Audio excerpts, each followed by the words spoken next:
룻기 2장 1절부터 4절까지 말씀.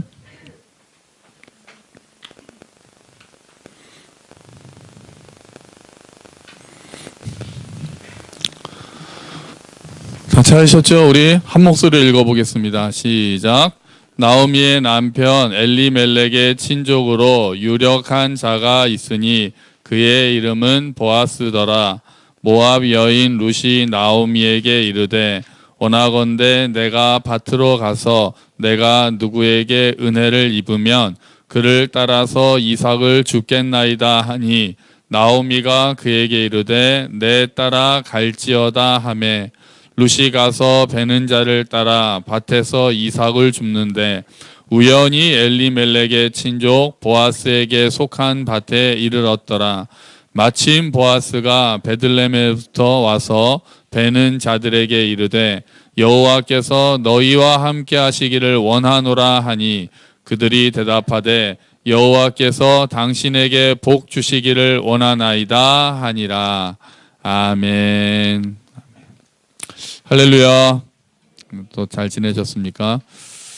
자, 우리 지난주에 우리가 나오미의 애가를 들었죠. 나오미가 나를 나오미라 부르지 말고 마라라 부르라고 하면서 하나님이 나를 괴롭히셨다. 이런 아주 막 슬퍼하고 한탄하는 우리가 그런 걸 봤어요. 그래서 우리가 살아가면서 애가를 부를 일이 많다고 말씀드렸습니다. 지난주에 했던 거예요. 기억하시죠?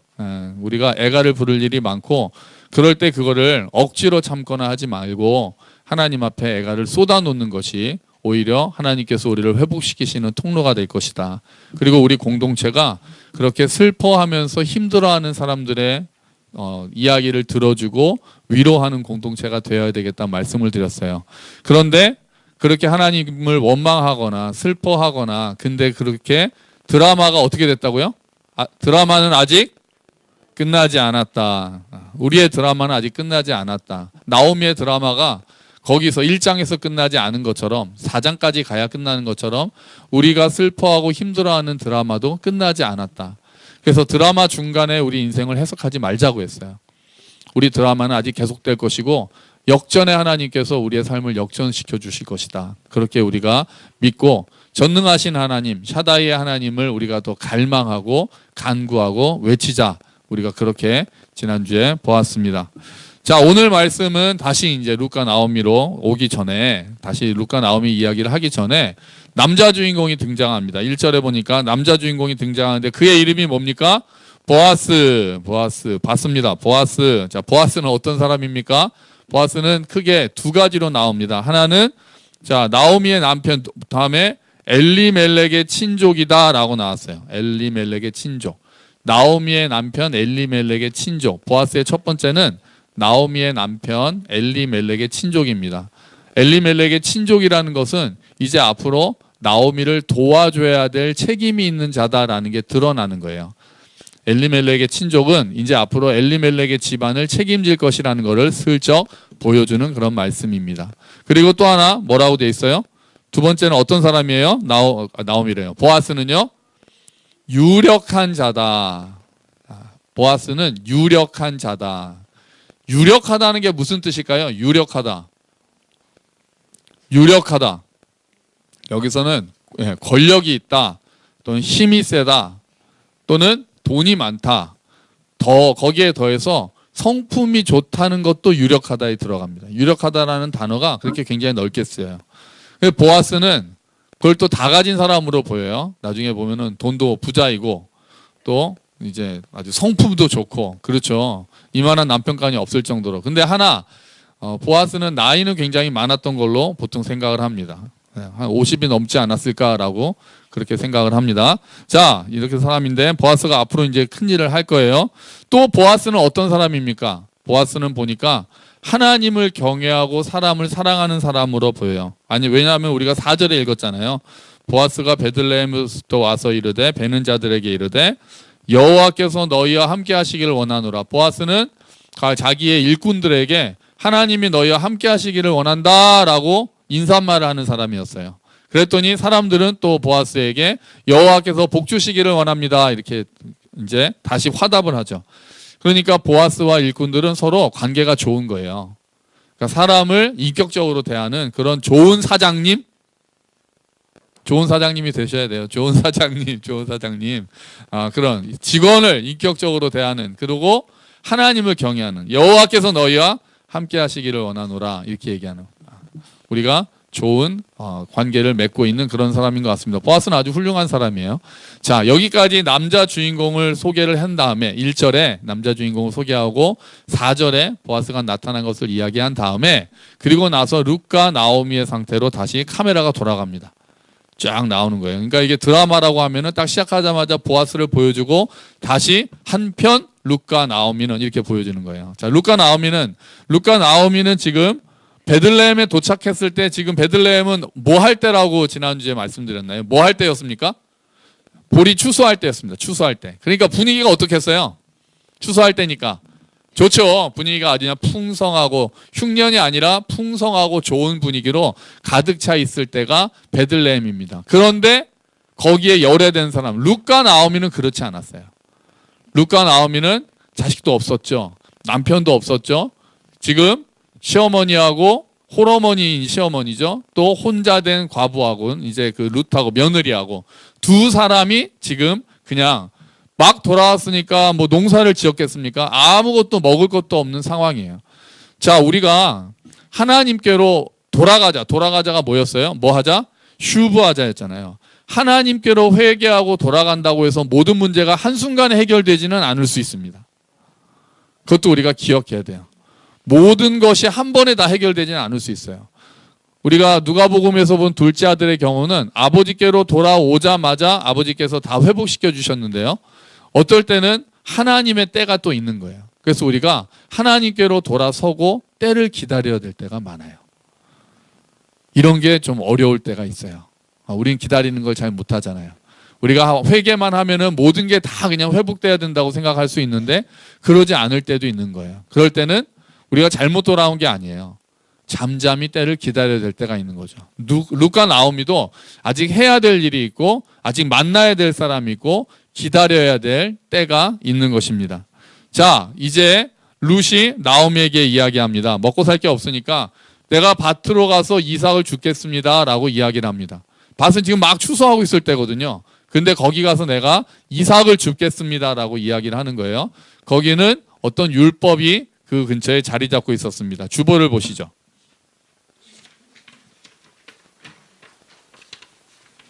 자, 주보 레위기 19장 9절 10절 말씀 우리 한번 같이 읽어봅시다. 시작. 땅에 심은 것을 거두어 드릴 때는 밭의 구석구석까지 다 거두어 드리지 말며 거두어 드리다가 곡식이 밭에 떨어졌더라도 줍지 말고 그냥 내버려 두어라. 포도밭에 포도도 다 따지 마라. 포도밭에 떨어진 포도도 주워드리지 마라. 가난한 사람과 외국인을 위해 그것들을 남겨두어라. 나는 너희 하나님 여호와이다. 아멘. 밭에 구석구석. 자, 농사를 짓고 나서 농사를 지으면은 열심히 해야 되잖아요. 그 나달 하나도 안 떨어뜨려야 되잖아요. 열심히 일했으니까. 그동안에 얼마나 1년 동안 고생했어요. 그러니까 그거 하나라도 한 톨도 남김없이 다 주워가야 될 텐데 율법은 그렇게 얘기하잖아요. 너무 싹쓸이 하지 마라. 너무 열심히 다 거두지 말라고 해요. 왜요? 그게 누구에게 줘야 되니까요? 가난한 사람들, 고아, 과부, 나그네 이런 사람들한테 주기 위해서 포도도 땅에 떨어지면 줍지 마라. 이삭도 쫙 베면서 가다가 땅에 떨어지면 줍지 마라. 모퉁이 끝도 다 하지 마라. 아예 남겨둬라. 모퉁이 끝에는. 다 베고 남는 것은 줍지도 말 뿐더러 모퉁이에 있는 부분은 아예 거두하지 마라. 누구에게 주기 위해서? 가난한 사람들을 주기 위해서. 이게 하나님께서 원하시는 거예요. 자, 내가 열심히 일했는데 그거를 가져갈 권리가 나한테 있습니까? 없습니까? 있죠. 있죠. 내가 열심히 일했잖아요. 근데 하나님은 거기서 멈추지 않기를 원하시는 거예요. 하나님은 한 걸음 더 나아가서 이웃에게 긍휼을 베풀기를 원하시는 거예요. 내 권리를 주장하는 게 나쁜 건 아니에요. 당연하죠. 내가 열심히 일한 거를 내가 벌고 번 만큼 내가 쓰고 그거 자체가 뭐가 나쁘겠어요. 그런데 하나님은 거기서 네가 한 걸음 더 나가야 된다라고 아예 율법으로 정해놓으신 거예요. 너 거 알아. 네 건 줄 알지만 그거를 네 거를 다 네 거라고 너의 마음대로 너를 위해서만 사용하지 말고 좀 남겨두어라. 어려운 자들을 위해서 남겨두어라. 이렇게 얘기하는 거죠. 어려운 이웃을 위해서 조금은 손해를 볼 수 있어야 된다는 게 하나님의 율법의 마음이었던 거예요. 율법에 담겨있는 하나님의 마음은 그런 거였던 거예요. 자, 애들이 처음에 배우는 말 중에 하나가 뭐죠? 내 거야. 내 거야, 내 거야. 아가 거야. 애기는 그럴 때 아가 거야. 참 그런 거는 금방 알아요, 우리가. 그죠? 내 거야. 보통 뭐 할 때 뭐 가지고 내 거야 그럽니까? 또 어디 가서 누가 자기 애들이 오면은 그러면 또 엄마는 얘기하죠. 같이 갖고 놀아. 그리고 또 안 그러잖아요. 내 거야. 아니야, 같이 가지고 놀아. 네 거 아는데 같이 가지고 놀자. 장난감은 같이 가지고 놀라고 하는 거야. 그런데 애들이 그게 쉽지가 않은 거예요. 그렇게 하면은 잘하는 거죠. 근데 이게 어른이 돼서도 마찬가지인 거예요. 내 거야. 권리를 우리가 주장하는데 익숙한 거예요. 내가 당연히 가질 권리가 있는 것을 당연하게 여기지 않고 하나님의 은혜라고 생각하고 내어놓을 수 있는 사람들, 그런 사람들이 하나님이 원하시는 그리스도인들의 모습이에요. 그리스도인들은 내 것을 주장하는 사람이 아니고 나눔을 생각하는 사람들입니다. 내 몫을 조금씩 내어놓는 겁니다. 공동체가 다 같이 조금씩 내어놓아서 어떤 어려운 지체를 돕는 것이 교회 함께 걷는 교회라는 함께 걸음의 특징이 돼야 되는 거죠. 한 사람이 한 사람을 완전히 책임지기는 어려울 수 있어도 여러 사람이 같이 도와서 어려운 사람들을 돌보는 것들, 또 우리가 가지고 있는 것들, 우리가 열심히 해서 번 것들 우리 것이지만 하나님께서 우리에게 주셨다는 것을 기억하고 또 나보다 더 어려운 사람들에게 내어놓으려는 마음을 가지는 것이 하나님께서 이 레위기 19장에 나온 율법을 허락하신 거고, 베들레헴에서는 그 일이 일어나고 있었던 거예요. 하나님의 은혜가 내가 번 거지만, 내가 열심히 노력한 거지만 그거를 흘려주고, 그리고 그것들을 가난한 사람들이 가지고 갈 수 있도록 그렇게 율법이 시행되고 있었던 거죠. 여러분, 우리가 우리 것만을 주장하지 않고 나눠줄 수 있는 자들이 되기를 주의 이름으로 축원합니다. 아멘. 우리 공동체가 어려운 사람들을 돌보고 서로를 돌아보는 공동체가 되기를 주의 이름으로 축원합니다. 아멘. 아멘. 자, 근데 이제 중요한 게 나왔어요. 자, 룻이 딱 갔어요. 룻이 베는 자를 따라서 곡식을 다 하고 있는데, 자, 그 다음에 그건 좀 읽어봐야 돼요. 3절을 한번 읽어볼까요? 3절. 자, 2장 3절이에요. 같이 읽어봅시다. 룻이 가서 베는 자를 따라 밭에서 이삭을 줍는데 우연히 엘리멜렉의 친족 보아스에게 속한 밭에 이르렀더라. 어떻게 이르렀다고요? 우연히. 자, 요 우연이라는 말이 아주 재밌는 말이 되는 거예요. 우연히. 그냥 룻은 누가 보아스인지 누구 밭이 누군 건지도 모르고 그냥 나가서 열심히 이삭을 줍는데 우연히 엘리멜렉의 친족, 아까 우리가 봤던 남자 주인공, 돈도 많고 권력도 있고 성품도 좋은 그 사람에게 그 밭에 우연히 딱 간 거예요. 우연히. 자, 그랬는데 4절에 보니까, 그 다음에 또 4절 한번 볼까요? 마침 보아스가 베들레헴에서부터 와서, 마침, 아이고 때마침, 여자 주인공은 우연히 어디를 갔는데 하필이면 그때 때마침 남자 주인공이 나타나는 드라마. 아, 너무 뻔한 드라마 아닙니까? 이런 드라마는. 네. 우연히 갔는데 때마침. 우리 드라마도 그런 거 많잖아요. 꼭 보면은 뭐 이렇게 로맨틱 드라마 보면은 막 이렇게 아침에 보통 여자 주인공이 뛰죠. 뭐 늦었다고 그러고 막 뛰다가 꼭 누구랑 부딪히지 않습니까? 딱 부딪히고 막 커피 흘리고 막. 딱 그랬는데 알고 보니 그 사람이 누구예요? 사장님 아들, 뭐 아니면 최소한 우리 뭐 팀장, 뭐 그래가지고 또 거기서 알콩달콩 또 뭐 연애 스토리가 펴지고, 그런 일들이 일어나는 거죠. 뭐 우리 교회도 우연히 지하철에서 만나서 결혼하신 분도 계시고, 우연히 산에서 만나서 결혼하신 분들도 계시고, 우연히 뭐 어떻게 만남이 돼서 로맨스가 이어지신 분들도 계시잖아요. 우연히 교회에서 만나는 사람도 있고 그래요. 자, 여러분, 이게 우연입니까? 필연입니까? 루카 나옴이래요. 루카 보아스가 딱 만났는데 우연히 보아스의 밭에 가고 마침 보아스가 나타났어요. 이건 우연입니까? 필연입니까? 자, 우연의 뜻이 뭘까요? 자, 우연의 뜻은 인과관계 없이 의도 없이 미리 그렇게 하려는 생각 없이 일어난 게 우연이에요. 우연. 딱 마음 먹고 내가 보아스의 밭에 가야 되겠다라고 해서 갔으면 우연이 아니죠. 근데 그런 생각 없었어요. 어떤 의도가 없었어요. 그런데 딱 밭에 이르렀더니 마침 보아스의 밭이었어요. 또 보아스도 내가 룻을 보러 지금 딱 이 시간에 가면 룻이 와 있겠구나 그런 생각 없이 그냥 우연히 마침 딱 갔는데 마침 그때 룻이 거기서 일하고 있었어요. 그러면 그런 게 우연이에요. 의도가 없이 일어나는 일. 그러면은 반드시 꼭 일어나는 일은 반대말이 뭡니까? 우연의 반대말. 네. 필연이에요. 우연의 반대말은 필연이에요. 이거는 결과가 꼭 그렇게 될 수밖에 없다는 거죠. 자, 그러면 성경이 말하는 대로 이거는 우연이라고 봐야 될까요? 룻과 보아스의 입장에서 보면은 뭡니까?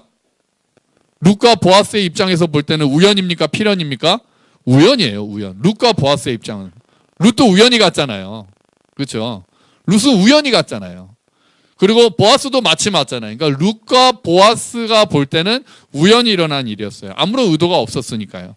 그런데 배후에는 룻과 보아스가 만난 배후에는 하나님께서 쓰신 드라마가 있었어요.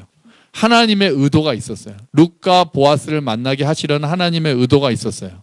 실제 상황에서는 우연처럼 보여요. 하지만 하나님께서 그런 우연까지 사용해서 하나님의 뜻을, 하나님의 계획을 이루신다는 거죠. 이거를 뭐라고 부를까요? 이런 걸 뭐라고 할까요? 하나님께서 하나님의 뜻을 이루어 가시는 과정, 이거를 하나님의 섭리라고 합니다. 어려운 말이에요. 우리 아이들한테는 특히 어려운 말인데요. 이건 잘 적어두세요. 하나님의 섭리. 하나님의 섭리가 뭐냐? 하나님의 뜻을 이루어가는 과정이에요. 하나님의 뜻을 이루어가는 것들. 그 과정을 섭리라고 해요. 하나님께서 하나님의 계획을 이루어 가신다는 거예요. 하나님께서는 하나님의 섭리를 이루어 가시는데 필연을 사용하기도 하십니다. 그런데 우연을 사용하기도 하세요. 그러니까 우리 입장에서 우연인 것 같은 일들을 가지고 하나님께서 하나님의 뜻을 이루어 가신다는 거예요. 우연도 하나님의 섭리를 이루어 간다는 거죠. 예를 들면은 성경에 또 하나 있어요. 오늘 우리 주보 보시면 열왕기상 22장 34절 말씀 우리 한번 같이 읽어볼까요? 어떤 군인이 화살을 쏘았는데 그 화살이 우연히 이스라엘의 아합 왕에게 맞았습니다. 화살이 갑옷 틈새를 뚫고 아합의 몸에 꽂혔습니다. 아합 왕이 전차를 모는 군인에게 말했습니다. 전차를 돌려서 이 싸움터에서 빠져나가거라. 내가 다쳤다. 아멘. 자, 어떤 군인이, 이 이야기는 아합 왕이 죽는 이야기인데요. 하나님께서는 아합 왕이 죽을 거라고 예언을 하셨어요. 이미 아합 왕을 죽이겠다라고 작정을 하셨어요. 그런데 어떤 군인이 화살을 쐈는데 그 화살이 그냥 쐈어요. 제가 아합 왕이니까 내가 아합을 죽여야 되겠다라고 해서 쏜 게 아니에요. 그냥 막 쏘고 있었던 거예요. 이 군인은. 그런데 그 화살이 어떻게 됐다고요? 우연히 이스라엘의 아합 왕에게 딱 맞았다는 거예요. 그래서 하나님의 섭리가 이루어졌습니다. 우연한 일조차도 하나님께서 사용하셔서 하나님의 뜻을 이루시는 경우가 있다는 거예요. 이런 것들을 하나님의 섭리라고 말합니다. 이게 어려워요. 하나님께서 우연을 사용하셔서 하나님의 뜻을 이루신다라고 생각하면 우리가 생각해야 될 게 많습니다. 여러분, 살다가 이건 정말 우연이라고 말하기에는 너무 이상해. 타이밍이 너무 기가 막혀. 이런 경험들 해보신 적 있지 않으세요? 아니면 우연이라고 생각했는데 돌이켜보니까 그게 우연이 아닌 것 같아 라는 그런 마음을 가져본 적이 없으세요? 너무나도 기막힌 타이밍이 딱 나타나서 어떤 일, 이건 진짜 하나님의 섭리구나 이렇게 생각한 적 없으세요? 이런 거는 언제 우리가 경험하냐면요, 기도 응답 때 경험을 하게 돼요. 기도를 했는데 그 기도의 응답이 딱 타이밍에 응답이 돼요. 그러면 안 믿는 사람들은 그걸 다 뭐라 그래요? 우연이라고 그래요. 기도의 응답이라고 생각하지 않고 그게 다 우연히 일어난 거야. 근데 우리는 뭐라고 믿어요? 하나님의 섭리, 하나님의 응답이라고 믿는 거예요. 똑같은 상황을 보고 시각에 따라서 아예 다르게 판단을 하는 거죠. 우리도 처음에 얘가 정말 기도해서 된 걸까? 아니면 우연히 된 걸까 생각할 수 있어요. 그런데 계속해서 그런 일들이 반복되면, 우리가 기도하는 일들이 하나님 은혜 가운데서 이루어지는 일들을 보게 되면 이제 우연이라고 말하는 게 미안해지는 거예요. 그럴 때 우리의 믿음이 자라요. 아, 이게 우연이 아니구나. 하나님께서 내 기도를 들으시고 응답하시는구나. 이런 것들을 경험하는 거죠. 아까 말씀드렸죠. 우리가 회개하고 돌아오더라도 하나님의 때를 기다려야 되는 것들도 있다고요. 그래서 이게 쉬운 일은 아니에요. 하지만 우리는 믿는 거예요. 오늘 같은 말씀을 보고 하나님께서는 우연조차도 사용하시는 분이라고 우리가 믿는 거예요. 자, 이쯤에서 우리가 경험한 우연이 있잖아요. 그러니까 그 뒤에 오신 분들, 우리는 뭐 이미 다 알고 또 여러 번 들었지만, 우리 딱 하나만, 우리 교회 이쪽으로 이전할 때 기막힌 우연이 겹쳐서 우리가 의자에 앉아 계신 거잖아요. 모르신 분들도 계시고 잊어버리실 수 있으니까 이 의자를, 우리가 앉아 있는 의자를 어떻게 구했는지, 이거 정말 우연과 우연이 겹쳐서 이렇게 됐어요. 제가 인터넷에다가 장소를 구한다라고 그때 글을 올렸었어요. 예배 장소를 구합니다. 우리가 예배를 드리고 싶은데 예배 장소가 없어서 우리가 지금 곤란하니까 예배 장소를 혹시 빌려주실 분 있으면 연락 주세요. 그리고 제 전화번호를 남겼어요. 그래서 이제 기다리는 거예요. 문자라도 혹시라도 우리 교회 또는 이 장소면은 괜찮습니다. 50명 예배 드릴 수 있다라고 할 수 있나 싶어가지고 계속 기다리고 있었어요. 계속 기다리고 있었는데 연락을 안 하는데 어느 날 문자가 딱 왔어요. 할렐루야, 문자가 왔어요. 문자가 왔는데 어떤 내용이었어요? 우리 장소가 있습니다가 아니라, 수고가 많으시군요. 저도 처음에 그렇게 교회를 했었습니다. 기도하겠습니다. 애쓰십시오. 이렇게 문자가 왔어요. 저는 막 모르는 문자가 왔으니까 장소를 찾으시는군요. 막 그래가지고 혹시 그랬는데, 제가 옛날에 뭐 후배인 것 같은데 제가 개척했을 때가 생각이 납니다. 참 기도하겠습니다. 그래가지고 저는 뭐야 이 사람. 딱 그죠.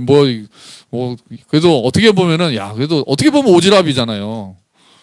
그렇게 자기가 장소가 없는데도 그냥 기도하겠다라고 그러고 수고한다라고, 그 마음은 또 고맙더라고요. 그 마음은 고마워서 그냥 그랬죠. 그래서 그냥 또 다른 데 하다가 이 장소를, 그것도 우연히, 여러 번의 우연히 겹쳐서 이 장소를 구하게 됐습니다. 그게 이제 우리가 의자를 사야 되잖아요. 의자를 사야 되는데 이 의자가 하나에 한 5만 원쯤 하거든요. 그래서 우리가 100개를 사려면 500만 원 정도가 필요했어요. 여기 100개 정도가 들어가니까. 그래가지고 이걸 어떻게 해야 되나, 사야 되겠다라고 하고 중고도 알아보고 그러고 있었는데, 자, 우리 교회 황희경 집사님께서, 오늘 못 오셨네요. 황희경 집사님께서 우리 교회 의자가 없다라는 얘기를 친구한테 한 거죠. 우연히. 교회 어떻게 돼? 얘기하다가 지금 의자가 없어서 의자 살려고 지금 생각 중이야 라고 친구한테 얘기를 했어요. 그랬더니 그 친구가 뭐라 그랬어요? 그 친구가 우리 교회 창고에 의자가 많은데, 우리 교회 창고에 전에 의자 있다가 장의자로 바꿔가지고 우리 교회 창고에 의자가 굉장히 많은데 한번 목사님한테 말씀드려볼게. 이렇게 된 거죠. 희망이 생겼죠. 그래서 목사님한테 말씀드렸어요. 목사님, 지금 개척한 교회에 장소 옮겨가지고 의자를 찾고 있다는데 혹시 우리 교회 의자 줄 수 없을까요? 그랬더니 그 목사님이 뭐라고 그러셨겠어요? 그 교회? 내가 아는 교회 같다? 저한테 문자 보냈던 그 목사님이신 거죠. 장소 구하는 그 글을 보고 장소를 빌려준 게 아니라 수고 많다라고 기도하겠다라고 하신 그 목사님이었는데, 그 교회였던 거예요. 그 의자가 남아있는 교회가. 우연이 겹쳐가지고 그분이 마침 그 글을 보고 저한테 그렇게 했으니까, 또 그 글을 봤으니까 확 와닿은 거잖아요. 또 그게 우리 교회 집사님이 또 그 교회 집사님하고 친구라는 것도 어떻게 보면 우연이잖아요. 근데 그렇게 일들이 겹쳐가지고 그 목사님이 그러면 우리 교회 의자 다 가져가라고 그러세요. 그래서 70배를 우리가 받아왔단 말이에요. 그래서 우리가 이렇게 앉아서 예배 드릴 수 있는 거예요. 30개요. 나머지 30개는 어떡하지? 또 사야 되나? 그러고 있었어요. 그러고 있는데 갑자기 사기로 한 날 전화가 딱 와요. 형님, 의자 필요하지 않으세요? 그래서 필요한데 왜? 지금 어떤 큰 교회에서 의자 나눠준다는데 형님 생각이 났어요. 같이 가시죠. 바로 가가지고 트럭 몰고 가가지고 트럭 빌려서 가가지고 30개 바로 실어가지고 와서 우리가 딱 100개가 된 거예요. 의자가. 때마침 그때 마침 보아스가 베들레헴에서 또 왔는데 마침 전화가 오고 우연히 겹쳐서 우리가 의자를 구하게 된 거죠. 이런 걸 보면 그냥 어떤 사람들은 에이 우연이지 그렇게 얘기하겠죠. 그런데 우리는 우연이라고 말할 수가 없는 거예요. 야, 이거는 뭐다? 하나님의 섭니다. 하나님의 은혜로 우리가 경험하게 된 섭리구나. 그래서 이제 우리는 우연이라고 생각하지 않는 거예요. 일어나는 일들을. 하나님의 은혜다. 하나님의 섭리다. 우리가 그렇게 생각하는 거죠. 자, 많은 경우 하나님의 섭리는요, 돌아봐야 알 수 있습니다. 그 안에 있을 때는 우리가 모를 수 있어요. 많은 경우는 그게 하나님의 섭리였구나 하는 것은 우리가 돌아보고 알 때가 많습니다. 룻과 보아스도 지금은 몰랐어요. 근데 나중에 룻과 보아스가 결혼한 다음에 이때를 돌아보고는 그때 우리가 만난 게 하나님의 섭리였구나라고 고백했을 거예요. 그죠? 나중에. 그때는 우연히 만난 거지만 마침 내가 그때 마침 거기 갔으니까 당신을 만났지. 그리고 우연히 갔더니 당신 밭이었어요. 이렇게 얘기를 했겠죠. 그런데 나중에는 뭐라고 고백했겠어요? 그게 하나님의 인도하심이었구나. 이렇게 생각하지 않았겠어요? 마찬가지로 많은 경우에 하나님의 섭리는 돌아본 다음에 알게 되는 경우가 많아요. 아까 우리 의자처럼 우와 때마침 딱 그런 전화가 오고 때마침 누구를 만나게 되고 그렇게 되는 경우도 있지만 돌아보고 알게 되는 경우도 많이 있어요. 그러면 하나님의 섭리를 믿는 우리들은 어떤 마음으로 살아야 됩니까? 첫 번째, 내게 일어난 일이 이게 하나님의 섭리로 일어난 것은 아닌지 민감하게 살펴보는 삶을 살아야 됩니다. 민감하게 살펴야 돼요. 그냥 내가 만난 사람이 그냥 우연히 만난 사람이고 나한테 일어난 일이 이건 그냥 우연히 일어난 거야. 이렇게 처음부터 우연이라고 생각하고 흘려보내지 말고 이게 하나님의 뜻인가? 이 일이 하나님이 나에게 뭔가 말씀해 주시려고 하는 건가? 이게 하나님이 나에게 뭔가 가르쳐 주시려고 하시는 건가? 하나님이 나에게 뭔가 생각나게 하시는 것은 아닌가라고 우리가 생각해야 된다는 거죠. 이 일을 통해서 뭔가를 혹시 이루는 게 아닌가 이렇게 생각해야 된다는 거예요. 물론 모든 게 이게 하나하나 의미를 너무 강박적으로 따질 필요는 없을 거예요. 하지만 우리가 첫 번째 생각은 습관은 그렇게 들어야 돼요. 이 일이 일어난 것은 하나님의 뜻을 이루시려고 하는 게 아닐까.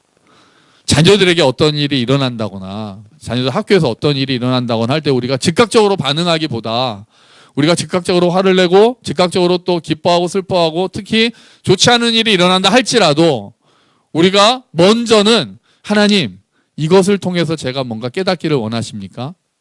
하나님 이 일을 통해서 이루시고 싶으신 일이 있습니까? 라고 묻는 습관을 우리가 가져야 되는 거예요. 하나님의 섭리를 믿는 사람들은 그래요. 그 답을 우리가 알 수 없을 때도 있어요. 근데 드라마가 끝나지 않았으니까. 나중에 가서 알 수 있을 때도 있어요. 근데 어떤 경우는 우리가 조금 시간이 지난 다음에 이렇게 하시려고 하나님이 그 일을 허락하셨구나라고 생각할 수가 있는 거예요. 그래서 우리는 민감하게 살피고 먼저 하나님의 뜻을 묻는 자들이 되어야 합니다. 우리가 찬양을 부르다가 한 구절 가운데 울컥할 수가 있어요. 말씀을 읽다가 누가 생각날 수가 있어요.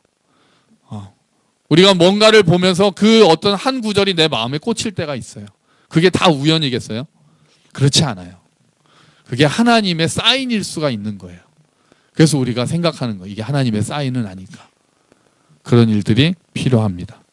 자, 두 번째 우리는 어떤 자세를 가져야 됩니까? 민감하게 반응한 다음에 우리가 하나님의 섭리가 우리에게 일어날 줄 안다라고 생각한다면은 주어진 환경에서 작은 일에 최선을 다하는 삶을 살아야 할 것입니다. 그죠? 그냥 주어진 작은 일 하나하나에 최선을 다해야 되지 않겠어요? 이게 우연히 일어난 일이 아니라고 우리가 생각한다면 이 사람도 하나님이 내가 우연히 만난 사람이 아니라 하나님이 허락해서 나에게 만나게 하신 사람이라고 우리가 생각을 한다면 혹시 이 사람도 하나님이 만나게 하신 사람인가? 그러면 그 사람에게 최선을 다해야죠. 혹시 나에게 일어난 요일, 내게 주어진 이 환경 하나님이 나에게 허락하시고 이 일을 통해서 하나님이 뭔가를 이루시려고 하는 건 아닐까 한다면 우리가 최선을 다해서 해야 되죠.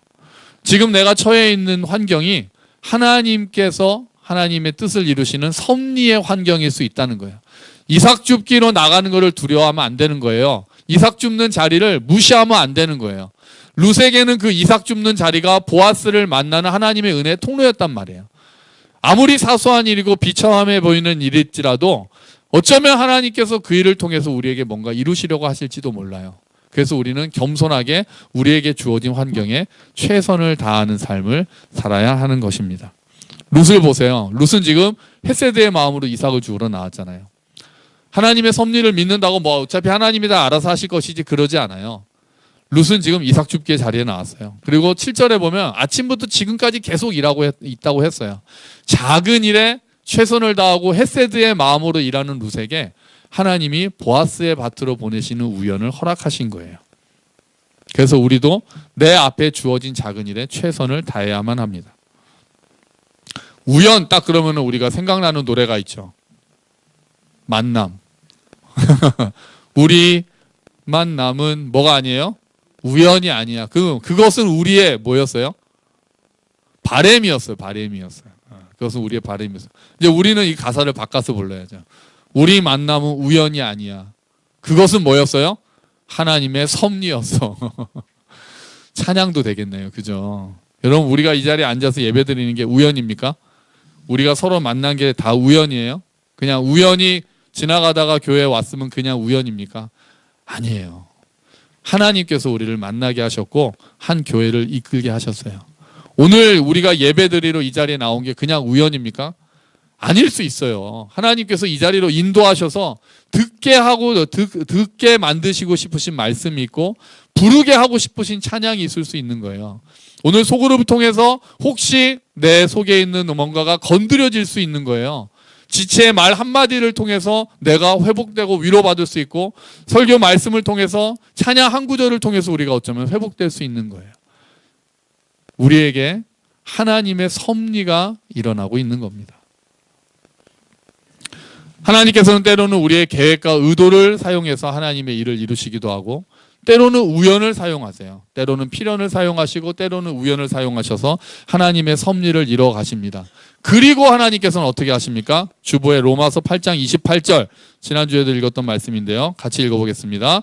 우리가 알거니와 하나님을 사랑하는 자 곧 그의 뜻대로 부르심을 입은 자들에게는 모든 것이 합력하여 선을 이루느니라. 아멘. 모든 것이 합력해서 선을 이루신다. 선을 이룬다. 그러니까 우연과 필연과 이 모든 것이 결국은 합력해서 하나님의 뜻을 이루고 하나님의 선을 이루신다는 거예요. 여러분, 오늘 하루를 충실하게 살아야 되겠습니다. 하루하루를 충실하게 내게 주어진 시간을 정말 최선을 다해서 살아야 되겠습니다. 그래서 우리에게 우연히와 마침을 통해서 임하는 하나님의 은혜, 이 하나님의 은혜는 우리가 막 명확하게 딱 못 느낄 수도 있어요. 막 우연히와 마침을 막 엮어가지고 하나님이 주시는 은혜는 알 듯 말 듯 좀 이렇게 모호하기도 하고 그럴 수 있어요. 하지만 그렇게 하나님이 부어주신 은혜가 있단 말이에요. 우리가 정말 막 깨달을 정도로 막 쏟아부어 주시는 은혜도 있지만 때로는 이렇게 은밀하게 우연히와 마침을 통해서 우리에게 잔잔하게 부어주신 하나님의 은혜가 있단 말이에요. 우리가 이 은혜도 누려야 되는 거예요. 하나님께서 강력하게 부어주시는 은혜를 우리가 사모하기도 하지만 또 우연히와 마침을 통해서 우리에게 때를 따라서 부어주시는, 때를 따라서 우리를 밀어주시고 우리에게 내려주시는 하나님의 은혜를 우리는 또한 사모할 수 있는 거예요. 여러분, 저와 여러분이 우연히와 마침을 통해서 부어주시는 하나님의 은혜를 맛보게 되기를 주의 이름으로 축원합니다. 우리가 정말 하나님의 큰 은혜도 사모하고 정말 내 삶 가운데 이게 정말 우연이 아니라 하나님의 뜻이야 라고 우리가 생각을 하면서 하나님께서 부어주시는 그때그때 내려주시는 은혜를 맛보아 알기를 주의 이름으로 축원합니다. 아멘. 우리 같이 기도하겠습니다. 하나님, 우연히 보아스의 밭에 이르렀고 마침 보아스가 나타났습니다. 밖에서 볼 때는 우연이겠지만 하나님의 섭리였다고 고백합니다. 하나님, 내게 일어난 일도 우연히 일어난 것 같은 일들이 돌이켜보면 하나님의 뜻이라고 고백이 됩니다. 우리가 살면서도 내 앞에 주어진 일들에 최선을 다하고 하나님의 뜻이 이루어지는 삶이 되도록 그 은혜를 맛보는 삶이 되도록 도와주시옵소서. 우리 함께 기도하겠습니다.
아버지 감사합니다. 주님, 우리가 때로는 하나님의 큰 은혜를 사모하고 받습니다.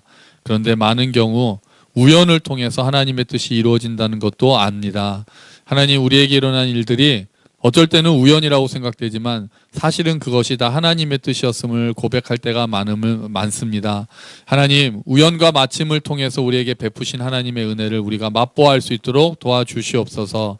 정말 우리가 그냥 다 이것들이 스쳐 지나가는 것이라고 생각하지 않고 내게 주신 하나님의 뜻이 있는 것은 아닐까, 우리가 그렇게 생각하는 습관을 들이고 우리 앞에 주어진 일들 하나하나에 최선을 다하고, 아무리 작은 일이라도 최선을 다하고 작은 사람에게도 최선을 다하는 삶을 살 수 있도록 주님 은혜를 베풀어 주시옵소서. 그래서 하나님의 뜻이 선하게 이루어질 것을 믿고 오늘 감사함으로 나아가는 우리가 되도록 주여 은혜를 베풀어 주시옵소서. 감사합니다. 주님, 이 모든 말씀 예수 그리스도의 이름으로 기도합니다. 아멘.